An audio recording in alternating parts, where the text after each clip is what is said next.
नमस्कार, मी विनायक पाचलक आणि थिंक बँकच्या दशक वेध या विशेष कार्यक्रमात तुम्हा सर्वांचं मनापासून स्वागत.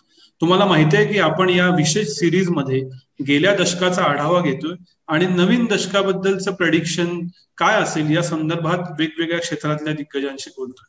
आज असेच विशेषतः माझ्या क्षेत्रातले दिग्गज आहेत टेक्नॉलॉजीतले आनंद देशपांडे सर, पर्सिस्टंट सिस्टीम्सचे संस्थापक आणि अध्यक्ष. सर, तुमचं स्वागत आहे आपल्या चॅनेलवरती पुन्हा एकदा. सरांचा एक इंटरव्ह्यू आपण कोविड काळात प्रकाशित केला होता आणि त्याला उदंड प्रतिसाद आला, लाखाहून अधिक व्ह्यू आले. त्यामुळं आपले सर्व प्रेक्षक सरांना ऐकण्यासाठी उत्सुक आहेत याची मला खात्री आहे. सर, माझा याच उत्सुकतेसह पहिला प्रश्न असा आहे की असं म्हणतात की गेल्या दशकात काय चांगलं झालं तर टेक्नॉलॉजीचं भलं झालं.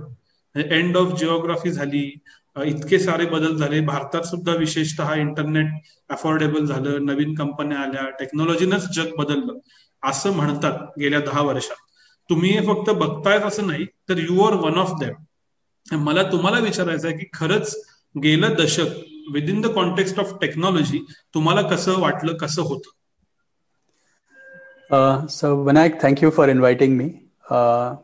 मागच्या वेळेस पण तुझ्याशी बोलण्यात मजा आली, त्यामुळे आय एम व्हेरी हॅपी आज तुझ्याशी बोलायचा हा चान्स मिळतोय. त्यामुळे आपण जर हे दशक बघितलं, म्हणजे 2010 ते 2020 जे आपण म्हणतोय, याच्यात दोन स्टार्टिंग आणि एंडिंग दोन्हीकडे खूप इम्पॉर्टंट डिस्कंटिन्युटीज आपण म्हणतो ना, त्या होत्या.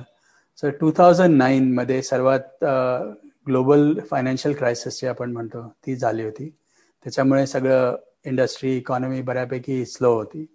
आणि आपण जेव्हा 2010 सुरू केलं तेव्हा Sample complete. Ready to continue?